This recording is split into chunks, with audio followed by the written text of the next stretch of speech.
का सामना किया हो, लेकिन अगर उसकी जिंदगी के अंदर कहीं चिंता का कीड़ा लग गया है, दीमक लग गई है, तो उसके प्राणों को खोखला कर देगी। इसलिए जीना सीखना इस युग में सबसे ज़्यादा आवश्यक है। दवाइयों के युग में हम लोग बहुत प्रगति कर रहे हैं, तरह तरह की दवाइयाँ हमने खोज ली, लेकिन ये बात ध्यान रख लीजिए, चिंता की कोई दवाई नहीं है, तनाव की दवाई नहीं है, भय मिटाने की कोई दवाई नहीं है। भले ही कितना भी अल्कोहल लोग पी करके अपने आप को भुलाने की कोशिश कर लें, लेकिन इसका एक ही उपाय है, और वह उपाय है कि आप थोड़े से आध्यात्मिक हो और थोड़ा प्रकृति के साथ जुड़ जाएं, जीने की कला सीख लें। तो क्या करना होगा? क्योंकि ये तो हम लोग सब जानते हैं कि किसी व्यक्ति को बात बात में चिड़चिड़ाहट होने लग जाए, इरिटेशन होने लग जाए, ज्वालामुखी की तरह फटने लग जाए, छोटी छोटी बात सुन करके सहनशीलता उसकी खो जाए, गुस्सा ज़्यादा आने लग जाए, तो इसका मतलब ये है कि भीतर से तनाव से ग्रस्त है। बड़े मजाक में कई बार कहा जाता है कि किसी एक तवे पर जब पॉपकॉर्न, मक्का के दाने भूने जा रहे थे, तो कुछ दाने बहुत तेज़ी से ऊपर उछल रहे थे। तो क्योंकि ज्वाला जी कवि हैं, उनकी बात को ध्यान में रखकर बात करता हूँ, तो किसी ने जाकर के पूछ लिया उस उछलते हुए मक्का के दाने से कि भाई इतना उछलते क्यों हो? उसने कहा, इतने गर्म तवे पर तुम बैठकर देखो, मेरे से भी ज़्यादा उछलोगे। तनाव के तवे पर जो भी कहीं बैठ गया तो वो ऐसे ही उछलेगा और ऐसे ही फटेगा और ऐसे ही चिल्लाएगा और ऐसे ही रहेगा। और आदमी जब प्रायश्चित करेगा, अकेला बैठेगा, तो दुखी होकर कहेगा, ऐसे तो हम नहीं थे, ये क्या हो गए? तो विचार ये आता है कि फिर क्या करना चाहिए, हम कैसे जिएं, किस तरह से व्यवहार करें, हम अपने तनाव को कैसे जीतें।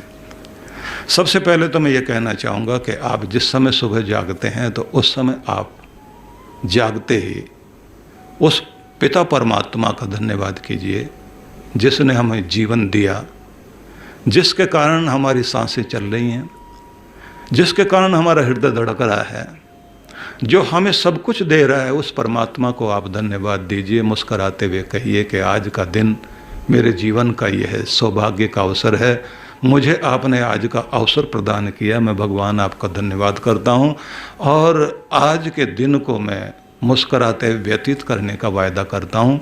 मेरे संपर्क में आने वाले लोगों को मेरी मधुरता का एहसास होगा, भगवान मैं आपसे वायदा करता हूँ। अपने दायित्वों को और अपनी जिम्मेदारियों को मैं खूबी से निभा सकूँ, आप मेरे साथ रहना, मेरी वाणी में मिठास देना, मेरे उस आकर्षण को बनाए रखना कि जो प्रेम का जादू व्यक्ति को जोड़ने का काम करता है, हम एक दूसरे के साथ बंध सकें, मिलकर चल सकें, मुझे शक्ति देना। मैं तुम्हारे नाम से आज के दिन की शुरुआत करता हूँ। एक प्रार्थना करके आप अपने दिन की शुरुआत करना। दूसरी बात ये आप ध्यान रखना कि आप ये जरूर सोचें कि आज का दिन एक महत्वपूर्ण दिन है, जिसको टैगोर ने कहा कि हर दिन हमें दिन एक सोने के सिक्के की तरह मिला है, और दुनिया के मेले में हम उसे खर्च करने के लिए हमें अवसर दिया जाता है, और दुनिया के कोई न कोई ठग हमारे उस सोने के सिक्के को हमसे छीन ले जाते हैं। हम उसे अपने लिए और अपनों के लिए खर्च नहीं कर पाते। हमारा ये दिन रूपी स्वर्ण का सिक्का हमारे लिए उपयोग में आ सके, इसके लिए हमें अपनी योजना जरूर बनानी चाहिए। इस बात को भी ध्यान रख लीजिए कि जिस व्यक्ति ने अपने दिन की योजना अच्छी बनाई, मुस्कुराहट से अपने दिन की शुरुआत की, प्रकृति के साथ जुड़ कर के अपने दिन की शुरुआत की, और जो अपने शरीर को व्यायाम के द्वारा सशक्त बनाने की चेष्टा करता है, मुस्कुराता है, धन्यवाद पूर्वक अपने दिन की शुरुआत करता है, तो जिसका प्रभात अच्छा, तो उसका दिन भी अच्छा होगा। जिसका दिन अच्छा है तो उसकी सांझ भी अच्छी होगी, और जिसकी सांझ अच्छी है तो उसका सुबह भी अच्छा होगा, और जिसकी सुबह अच्छी है तो उसका अगला दिन भी अच्छा होगा। और ये ध्यान रख लीजिए, जिसके दिन अच्छे हैं तो उसके सप्ताह अच्छे होंगे, और जिसके सप्ताह अच्छे हैं तो उसके महीने भी अच्छे होंगे, जिसके महीने अच्छे हैं तो उसका वर्ष भी अच्छा होगा, और जिसके वर्ष अच्छे हैं उसकी ज़िंदगी भी अच्छी होगी। एक एक बूंद से जिस तरह से नदी बन जाती है, एक एक क्षण से जीवन बनता है, इसको हम संभालने वाले बने, अच्छी योजनाओं के साथ अपने दिन की शुरुआत करें, मुस्कराते हुए, धन्यवाद देते हुए, योजनाबद्ध तरीके से। दूसरी बात ध्यान रख लीजिए कि वह व्यक्ति सदैव शांत भी रहेगा, आनंदित भी रहेगा, मुस्कराता भी रहेगा जिस व्यक्ति के जीवन में अनुशासन है, जो योजनाबद्ध तरीके से चलना चाहता है, जिस व्यक्ति के पास में एक सिस्टम है, एक व्यवस्था है। इसलिए ध्यान रखें, अनुशासन भी चाहिए, योजना भी चाहिए, व्यवस्था भी चाहिए, क्योंकि हम अपनी व्यथाओं को दूर करना चाहते हैं तो सीधा नियम है, व्यथा को व्यवस्था ही ठीक करती है। अगर हम अपने जीवन की दशा ठीक करना चाहते हैं तो हमें अपनी दिशा ठीक करनी होगी। इसलिए ये निवेदन मैं कहना चाहूँगा, सभी के प्रति करना चाहूँगा। निवेदन ये है कि आप अनुशासित होइए, एकांत में बैठिए, अपनी डायरी अपने पास में एक रखिए, जिसको मैं ड्रीम बुक बोलता हूँ। ड्रीम बुक आपकी डायरी बनेगी, जिसमें आप अपने जीवन के विषय में योजना भी बनाएंगे, संकल्प भी करेंगे, कैसे जीना चाहिए। ये अपने आप में एक अलग विषय है जिस पर हम कभी अलग से विचार करेंगे। आपके ड्रीम बुक आपके ड्रीम्स को, आपके सपनों को कैसे पूरा करती है। तो डायरी जरूर बनाएं और प्रकृति के साथ रहें, गीत संगीत से जुड़ें, मुस्कराएं, आनंदित हों। और जैसे एक बात कही जा रही थी कि वर्तमान में रहना सीखना चाहिए, ये बहुत बड़ी बात है। क्योंकि हम सब लोग, हमारा जो ये मन है, इसका अपना एक नियम है कि ये एक झूला झूलता है, पास्ट में जाएगा, फ्यूचर में जाएगा। बूढ़े आदमी के पास में हमेशा पास्ट की ही बातें रहती है और जवान आदमी के पास हमेशा ही फ्यूचर की बातें रहती हैं। एक छोटा सा बच्चा ही है जो वर्तमान में रहता है। इसलिए खुश अगर कोई दिखाई देता तो बच्चा ही दिखाई देता है। मैं ये नहीं कहूँगा कि फिर से बच्चा बन जाइए, लेकिन मैं एक बात जरूर कहना चाहूँगा कि ज़िंदगी बीते हुए कल में नहीं है, जिंदगी आने वाले कल में भी नहीं है। आपके पास जो क्षण चल रहा है, जीवन वहाँ है। अगर उसको संभालना सीख लिया तो जिंदगी संभल जाएगी। एक निवेदन और आपसे करना चाहूँगा। देखिए, भय अगर है तो जीतने का तरीका साहस है। जीवनी शक्ति अपनी प्रबल बनाए रखने के लिए, क्योंकि कोरोना है, कोरोना के नियम आप सब लोग समझ ही रहे हैं, कैसे रहना चाहिए, क्या करना चाहिए, वो सारी चीज़ें आप सबको ध्यान में हैं। लेकिन इस समय वही आदमी सफल होगा जो आदमी साहसी है, जो हिम्मत वाला है। जिसकी हिम्मत टूट गई उसकी सांस भी टूट सकती है। इसलिए अपनी हिम्मत को नहीं छोड़ना। और आप लोग देखते हैं कि जन्माष्टमी के अवसर पर एक झांकी अधिकांश लगाई जाती है, जिसमें 1000 फनों के नाग के ऊपर भगवान श्री कृष्ण पांव रखकर नृत्य करते हुए दिखाई देते हैं। 1000 फन वाला वह नाग भय है, जिसके ऊपर श्री कृष्ण बांसुरी लेकर के नृत्य कर रहे हैं कि भय पर पांव रखना सीखो, भय को सिर पर बैठने मत दो। और हमारे प्राचीन ग्रंथों में एक उदाहरण दिया जाता है, वो बड़ा अद्भुत उदाहरण है, शायद आपने सुना होगा कि कोई एक हलवाई के दुकान पर एक दही का बड़ा सा पात्र रखा हुआ था, जिसमें 2 मेंढक आकर गिर गए और दोनों के दोनों ही बाहर निकलने के लिए उछल कूद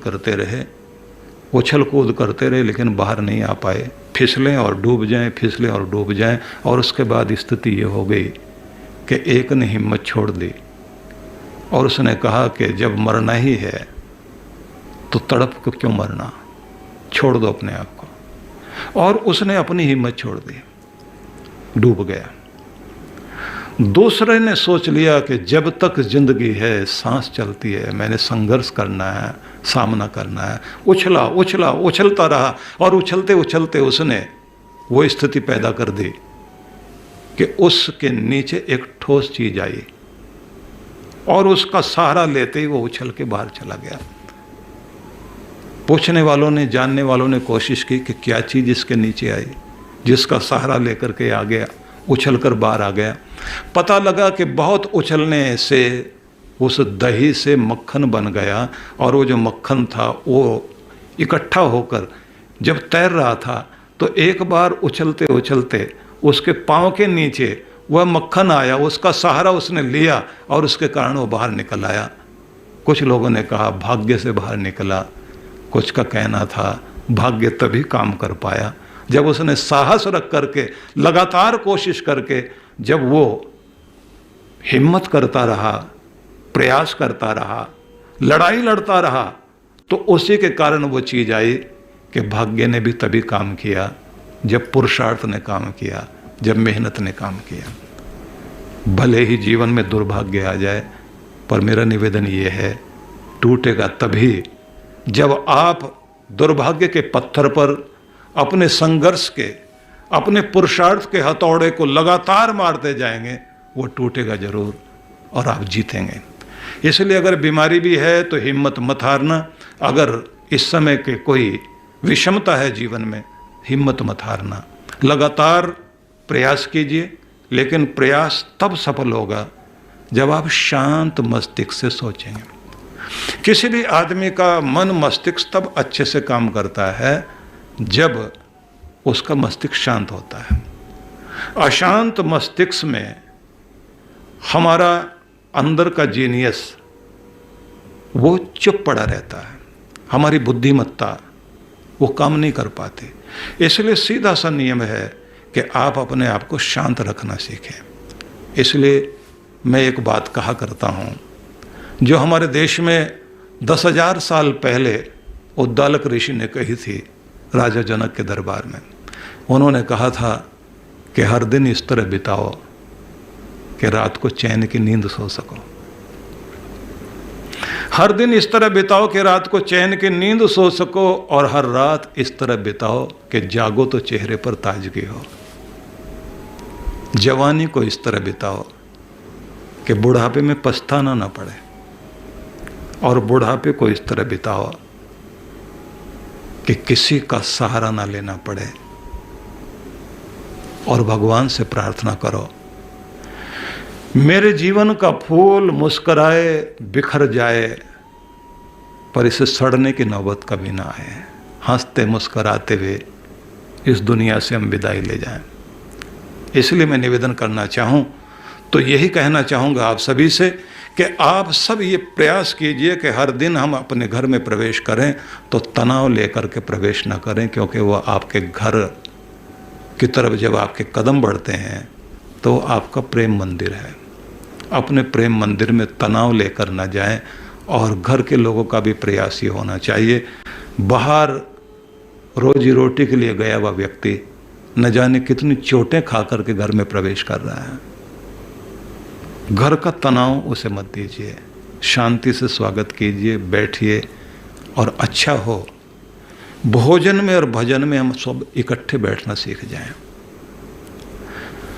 अपना अपना टीवी सब कोई अपने अपने कमरे में देख रहे हैं, अपना तनाव एक दूसरे को बांट नहीं पाते, एक दूसरे को समझ नहीं पाते, एक दूसरे के साथ मिल नहीं पाते।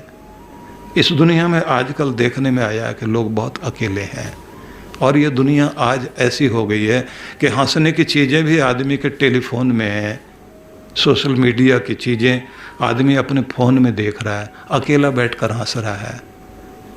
जो सबके साथ बैठ सकता था वो आज बहुत अकेला हो गया, और तनाव चिंता भय तो आपको अकेला कर ही देता है। इसलिए अच्छा हो, अपनों के साथ जुड़िए, प्रकृति के साथ जुड़िए, व्यायाम कीजिए, हंसने हंसाने की कोशिश कीजिए, प्राणायाम करें, और अपने व्यायाम के साथ में ध्यान जरूर करना चाहिए। भारत देश की सबसे बड़ी शक्ति जो है यहाँ का योग और यहाँ का ध्यान है।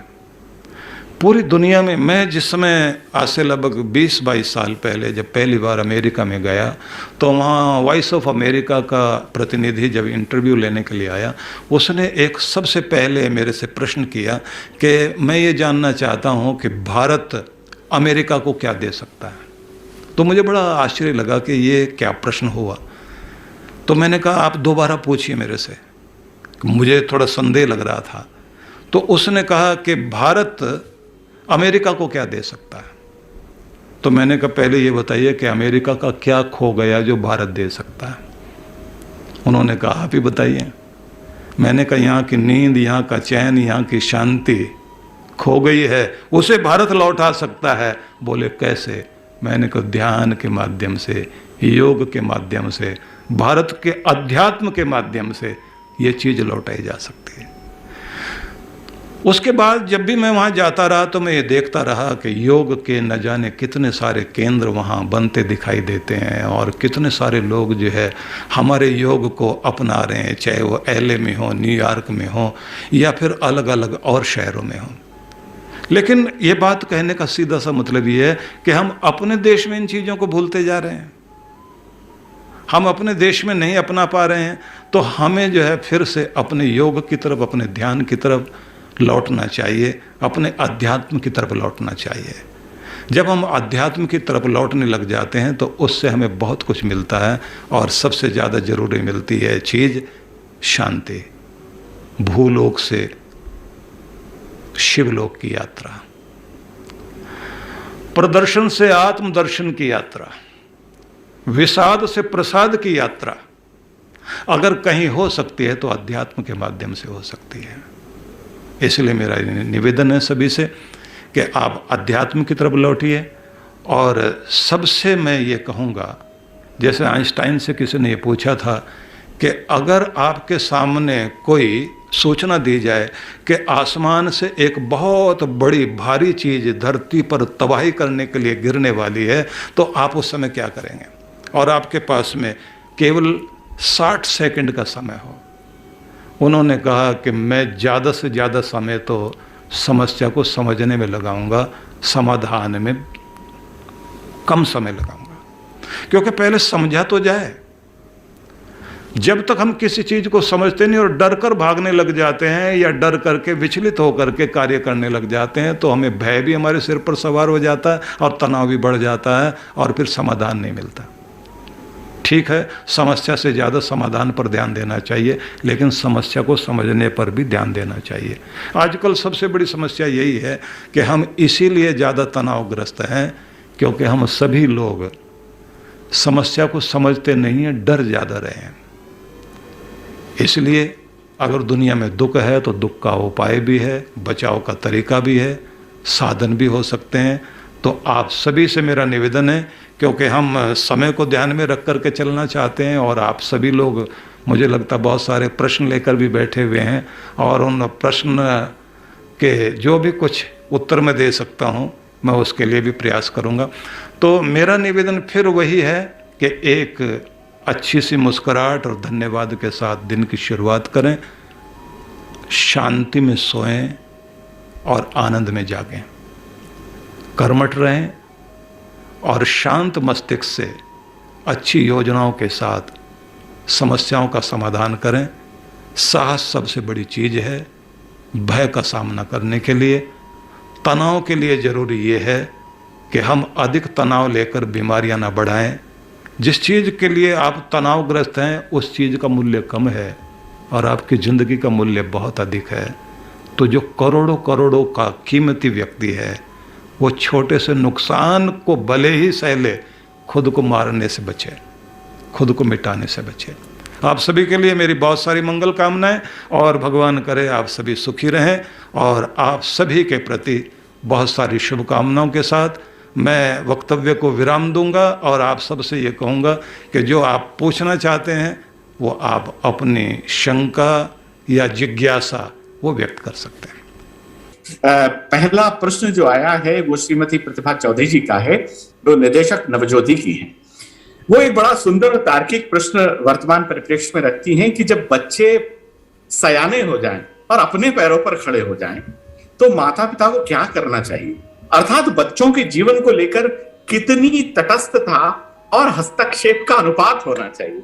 ये उनका पहला प्रश्न है जो मैं आपके चरणों में रख रहा हूं। बहुत ही महत्वपूर्ण प्रश्न है ये, लेकिन आज का युग ऐसा है कि हम लोग सुनते नहीं, सुनाने की कोशिश ज़्यादा करते हैं, समझते कम हैं, समझाते ज़्यादा हैं। इस कारण आपस में समस्या ज़्यादा बनती है। आप अपनी पारी खेल चुके हैं, अब पारी खेलने का समय आपके बच्चों का है। आपकी कीमत, आपकी मूल्यवान राय जो है बहुत कीमती है, उसको जाया नहीं करना चाहिए और तभी दें जब उसकी आवश्यकता हो। आवश्यकता आप देख भी रहे हो, समझ भी रहे हो, तो इस बात का ज़रूर ध्यान रखें कि अगर उस मूल्यवान चीज़ को कोई लेने को तैयार ही नहीं है तो आप ज़बरदस्ती समझाने की चेष्टा न करें। और अच्छी बात यह है कि जब आप अपने बच्चों के साथ संवाद करें तो सबसे पहले इस बात का ज़रूर ध्यान रखें कि उनको आप तेल की तरह पानी पर हावी होने की कोशिश ना करें। मतलब जो है बहसबाजी ना होनी चाहिए, संवाद हो, समझा जाए। और मैं तो समझता हूँ पति पत्नी के रूप में जब अगर आपके बच्चे इतने जवान हो जाएं कि उनकी शादी हो जाए तो माँ बाप को रिश्ते जोड़ने के लिए समय देना चाहिए, रिश्ते निभ जाएं इसके लिए प्रयास करना चाहिए। इस बात की कोशिश नहीं करनी चाहिए कि हम उनके काम में दखलंदाजी करें। जैसे जैसे आयु बढ़ती है, कहते हैं कि आदमी को अपने बोलने पर, क्योंकि बूढ़े आदमी की ज़बान बहुत चलती है, तो उम्र बढ़ जाए तो बोलने से बचना चाहिए, ज़्यादा बोलने से भी बचना चाहिए। हाँ, अगर आप सहायता कर सकते हैं अपने बच्चों के साथ तो एक काम ज़रूर करें, उन्हें प्यार से कभी कभी बैठें, आशीर्वाद दें, अच्छी बातें बताने के से पहले उनके कार्यों की तारीफ़ करें। उसके बाद ये कहें कि मैं तुम्हें समझता हूँ बेटा, और अगर मैं तुम्हें कुछ निवेदन करूँ या कुछ बात बताऊँ तो तुम उसे सलाह के रूप में लो। मैं तुम्हें कोई अलग से जानकारी नहीं दे रहा हूँ, सिर्फ सलाह दे रहा हूँ। जब आप इस तरह से उनके होकर उनके साथ बैठते हैं तो वो ये समझते हैं कि मेरे फादर, मेरी माँ मुझे समझती है। क्योंकि जब हम दिल में उतरते हैं तो ये बात निश्चित है कि व्यक्ति बदलता है और बहुत फ़र्क पड़ता है। तो इसलिए मैं ये निवेदन करूँगा कि ज़्यादा हम संवाद पर ध्यान दें, किसी चीज़ को उससे आगे नहीं बढ़ने दें कि कोई चीज़ विवाद में बदले, या इस बात को लेके भी दुखी नहीं होना चाहिए मेरे बच्चे मुझे समझते क्यों नहीं। जवान बच्चे सोचते हैं मेरे माँ बाप नहीं समझते, और हम लोग समझते हैं कि हमारे बच्चे नहीं समझते। लेकिन अगर एक दूसरे को सुने तो ज़्यादा अच्छा होगा। बहुत सुंदर, बहुत सुंदर। ये बिल्कुल सार्थक बात आचार्य श्री ने कही। और इसके साथ जो दूसरा प्रश्न है वो श्री बलवंत सिंह चराना साहब हैं, TGE रोटरी डिस्ट्रिक्ट 3054। बड़ा सुंदर प्रश्न है उनका। वो कहते हैं कि 7 जन्मों का रिश्ता अर्थात दाम्पत्य जीवन 7 दिन अथवा 7 माह में सिमटने लगा है। दाम्पत्य जीवन के बिखराव से बचाव के उपाय और वो सीमा जहां तक उसे बचाने के प्रयास होने चाहिए, पूज्य श्री के चरणों में। देखिए, ये समस्या अंतर्राष्ट्रीय स्तर पर बहुत ज़्यादा बड़ी समस्या है, और अमेरिका में जो इसके ऊपर बहुत सारे काम हो रहे हैं, तो एक अच्छे वहाँ पर साइकोलॉजिस्ट हैं और डॉक्टर हैं, वो एक प्रयोग करते हैं। प्रयोग ये होता है कि जिन लोगों के रिश्ते टूट रहे होते हैं तो काउंसलिंग के लिए उनके पास लोग आते हैं, तो वो उनसे ये कहते हैं कि भाई एक काम कीजिए, आप अभी तक एक दूसरे की कमियां क्या हैं उनके बारे में सोच रहे थे, आप 30 दिन का समय लेकर जाइए और एक दूसरे की अच्छाइयों को तब तक आप याद करेंगे और हर दिन उनको लिखेंगे, और फिर 30 दिन के बाद आप मेरे पास आइए। इस तरह से वो 3 महीने तक लगातार बुलाते हैं और एक दूसरे से सिर्फ यही कहते हैं अच्छी बातें जो इन्होंने तुम्हारी ज़िंदगी में, जो क्षण अच्छे याद वाले हैं, जो अच्छे गुण इनके देखे हैं, उनके बारे में आप लिख कर लाओ। और 3 महीने के बाद ज़्यादातर ये होता है कि एक दूसरे को समझने लग जाते हैं, और ज़्यादातर 80% लोग तो ठीक हो जाते हैं। फिर भी कुछ लोग इतने ज़्यादा मजबूत निकलते हैं कि उन लोगों पर फ़र्क नहीं पड़ता, तो उसके बाद फिर वो और कोशिश करते हैं। 10% ही ऐसे लोग रह जाते हैं जो अपना रिश्ता तोड़ बैठते हैं। एक तरीका तो ये हो सकता है। दूसरी बात मैं आपसे कहना चाहता हूँ, जो हमारे यहाँ हमारे ग्रंथों में कही गई बात, वहाँ पर लिखा है कि किसी भी रिश्ते को निभाने के लिए सहृदयम सामनस्यम अविद्वेषम कृणोमि वह। भगवान कहते हैं मैं तुम्हें सहृदय बनाता हूँ, तुम्हें अद्वेष से युक्त करता हूँ, मतलब प्रेम से भरता हूँ, और तुम लोगों को सहृदयता के साथ में जीवन के आदर्श के लिए जोड़ता हूँ। जरूरी क्या है? जरूरी ये है कि हम एक दूसरे को समझें, तालमेल मिलाएं, एडजस्टमेंट करें, अंडरस्टैंडिंग लाएं, ईगो प्रॉब्लम ना आने दें, तब तो हमारा रिश्ता टिकता है। और कोई भी रिश्ता तब टिकेगा जब बर्दाश्त की ताकत काम करेगी। जिस घर में बर्दाश्त नहीं, उस घर में रिश्ता नहीं टिकता। कहा जाता है कि किसी एक वजीर से उसके राजा ने जाकर उसके घर में देख कर के पूछा, 80 लोग घर में रहते हैं, सारे एक जगह बैठकर खाते हैं, कारण क्या है, कौन सा मंत्र है? बोले जी हम एक दूसरे को बर्दाश्त करना जानते हैं और हम कहते हैं कि निभा लीजिए, निभा लीजिए। इसलिए एक शब्द है निर्वाह और एक शब्द है विवाह। तो जो अच्छे से निभाया जाए वो तो है विवाह, और जो गुजारा किया जाए उसे कहते हैं निर्वाह। तो इसलिए अच्छा है एक दूसरे को समझा जाए और कमियां ना ढूंढें, बल्कि हम एक दूसरे की अच्छी चीज़ों को प्रोत्साहित करें और एक दूसरे को गिफ्ट देने के बजाय प्रेम दें और थैंक्स करें।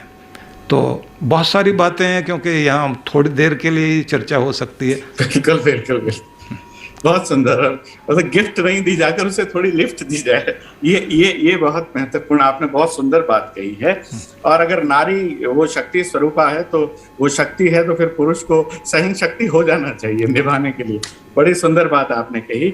अगला जो प्रश्न है वो वही नारी शक्ति का है। आदरणीय ऋतु खत्री जी का ये प्रश्न है, और ये बड़ा सनातन शाश्वत प्रश्न है। ये ढोल गंवार शूद्र पशु नारी सकल ताड़ना के अधिकारी, महिला मुक्ति के दौर में पूज्य श्री इस चौपाई को किस रूप में विवेचित परिभाषित करेंगे? ये ऋतु खत्री जी रोटरी क्लब से हमारे बीच में पूछ रही हैं। हाँ, नारी शक्ति का प्रतिनिधित्व करते हुए ऋतु जी ने जो ये प्रश्न किया है, देखिए ये 500 साल पहले कहा गया उस समय का एक ऐसा दोहा था जो जनमानस को उस समय मजाक में या आनंद के लिए तो आनंदित कर रहा था, लेकिन ये हमारा कोई दिशा निर्देश या कोई सिद्धांत नहीं था कि हम इसको कोई सिद्धांत के या मंत्र के रूप में मान रहे थे। हमारा मंत्र क्या था? यत्र नार्यस्तु पूज्यन्ते रमन्ते तत्र देवता। ये हमारा मंत्र पहले भी था, आज भी है और आगे भी रहना चाहिए कि जिस घर में नारी का सम्मान होता है, देवता वहीं प्रसन्न होते हैं, बरकत उसी घर में पड़ती है, घर वही जुड़ता है और घर वही महकता है, वही जगमगाता है। और ये बात जरूर ध्यान रख लीजिए कि भले ही मध्यकाल में कुछ समस्याएं रही होंगी, लेकिन अगर हम आदिकाल से वैदिक युग से लेकर अब तक देखें तो हमारे यहाँ ऋषिकाएं थी, जिनमें आप अपाला है, घोषा है, सती अनुसूया है, सावित्री है, गार्गी मैत्रेयी हैं। उन सबको अगर उन नामों को हम लेकर के देखें तो पता लगता है कि हमारे यहाँ इतनी विदुषी महिलाएं थी और इतना कुछ बड़ा उनका सम्मान था कि अपाला के सामने तो उसका पति, इतना विद्वान पति, शिष्य बनने के लिए उसके पास में गया था। तो ऐसा नहीं है कि हमारे यहाँ सम्मान नहीं रहा, सम्मान रहा है और रहेगा भी। और फिर यहाँ शक्ति रूप में भी हम लोग नारी शक्ति को पूजते ही रहे हैं। इसलिए अगर यहाँ पर रानी लक्ष्मीबाई झांसी का उदाहरण है, रानी चेन्नम्मा का उदाहरण है या अहिल्याबाई होलकर का उदाहरण है, तो राजस्थान की मिट्टी से हम हाडा रानी को भी याद करते हैं, महारानी पद्मावती को भी याद करते हैं। तो इसलिए ये कहा जा सकता है कि हम लोग तो नारी शक्ति को माँ के रूप में पूजने वाले लोग हैं। इसलिए इतना बड़ा स्थान दिया गया कि जिसमें भी हमने ममता देखी, जहाँ भी आदर देखा, वहाँ माँ को जोड़ दिया। स्तुता मया वरदा वेद माता, वेद को भी माता का, गंगा को भी माँ का, गौ को भी माँ का। और हम लोग पढ़ते हैं माता भूमि पुत्रो अहम पृथिव्या, और अथर्ववेद में आप पढ़िए, जहाँ पर लिखा है कि ये जो पत्थर दिखाई देते हैं, ये जो पानी बहता दिखाई देता है, ये जो मिट्टी के कण हैं, इनको तुम सिर्फ मिट्टी और पत्थर और जल मत समझना, जीवन देने वाली शक्ति है, इसी से शरीर बना है, ये माँ है। इसलिए मैं ये कहूँगा कि सम्मान हमारे देश में हमेशा रहा है। उस दोहे को उस काल के अनुरूप समझकर आप उसे हम अपना सिद्धांत या मंत्र नहीं मानते, लेकिन जो हमारा मंत्र रहा है, हाँ, गोस्वामी तुलसीदास जी महाराज के द्वारा दिए गए जो अनेक अनेक संदेश अगर हम उनको समझें तो पता लगता है कि नारी जाति के लिए उनके हृदय में कितना बड़ा सम्मान था।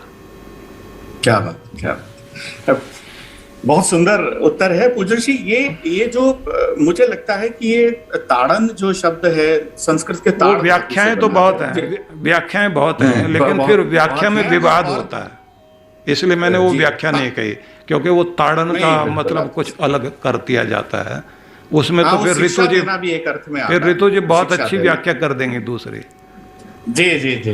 अब प्रश्न तो हमारे पास बहुत से लोगों को हैं, शिव प्रसाद जी पालीवाल हैं, ये ललित शर्मा जी हैं, लेकिन समय की सीमा है और एक अंतिम प्रश्न मैं श्री सुबोध पारिक जी का मैं आपके समक्ष रखूंगा पूज्य श्री के चरणों में कि यह स्वीकार योग्य है कि व्यापार में धर्म होना चाहिए, पर क्या धर्म का व्यापार होना चाहिए, जैसा कि इस युग में हो रहा है? टीवी पर बिकने वाले यंत्र और ताबीजों को लेकर पूज्य श्री क्या कहना चाहिए? ये बड़ा विलक्षण प्रश्न है। ये सामायिक प्रश्न है और इसकी भी आवश्यकता है। देखिए, व्यापार में धर्म जाए तो निश्चित रूप से व्यापार में गुणवत्ता बढ़ेगी और व्यापार के प्रति विश्वास भी जागेगा, लेकिन अगर धर्म में व्यापार जाएगा तो फिर विश्वास भी टूटेगा। लेकिन हम व्यापार को गलत ढंग से ले रहे हैं, क्योंकि धर्म भी है, अर्थ भी है, तब काम मोक्ष है। देखिए, कुछ लोग अगर व्यापार में धर्म लेकर गए हैं, उनकी बड़ी महिमा रही है, लेकिन जिन्होंने धर्म में व्यापार भी लेकर आए हैं, वहाँ भी महिमा रही है। इस बात को मैं समझाना चाहूँगा। दो तरीके होते हैं सेवा करने के। एक तरीका होता है कि दान लेकर दान दिया जाए। दूसरा तरीका होता है कि आप कमाकर दान दो, जरूरतमंदों को आप दान दो। अगर कोई व्यक्ति कमाकर और सेवा में लगा रहा है और धर्म की व्यवस्था के अनुसार कर रहा है, तब वो भी सेवा है, वो भी धर्म है।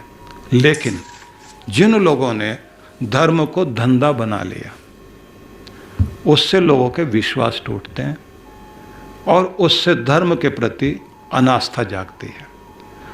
दूसरी बात यह है कि जो जैसे ज्योतिष शास्त्र हमारा एक बहुत बड़ा वैज्ञानिक रूप है, लेकिन जिन लोगों ने उसको अंधविश्वास वाला रूप बना दिया, और फिर जिन लोगों ने ये गंडे ताबीज से लेकर के और कितनी सारी चीज़ें जो हैं वो टीवी पर जो है, ये टीवी कमर्शियल पर जो टीवीसी जिसको बोलते हैं, उस पर जब ये चीज़ें बिकने लग गई हैं और इस तरह से धर्म का रूप सामने बना दिया गया, वो अच्छा नहीं है। उसमें सुधार जरूर होना चाहिए और उसमें हम लोगों को सबको सतर्क और सजग भी होना चाहिए, क्योंकि जहाँ हमारे यहाँ ज्योतिष शास्त्र ने लोगों को जगाया है, उठाया है, विश्वास जगाया है, कुछ लोगों ने जो है हॉरोस्कोप को हॉरोस्कोप बना दिया है। और जैसे बहुत सत्य बोला, सत्य कहा है पूज्य श्री ने, और बिल्कुल सही टिप्पणी। पत्रा खुलता है और खतरा शुरू हो जाता है, तो वहाँ गड़बड़ है। जो आदमी जगाए, संभाले, शक्ति दे और ये कहे कि ये दिन अगर आपके अच्छे नहीं हैं तो ये बर्दाश्त करने के दिन है, हिम्मत के दिन है, वाणी पर कंट्रोल रखना, घर को जोड़ के रखना, क्योंकि तुम समझे नहीं जाओगे, इसलिए दूसरों को समझाने से पहले समझे भी जाओ। तो जो इस तरह से समझाने वाले हमारे ज्योतिष शास्त्र के विद्वान हैं, वो लोगों के हृदय में शक्ति भरते हैं। लेकिन जहाँ डर पैदा किया जा रहा है और गलत तरह से जो है लोगों के घर तोड़े जा रहे हैं, वहाँ मैं ज़रूर कहूँगा कि उस चीज़ पे रोक लगनी चाहिए।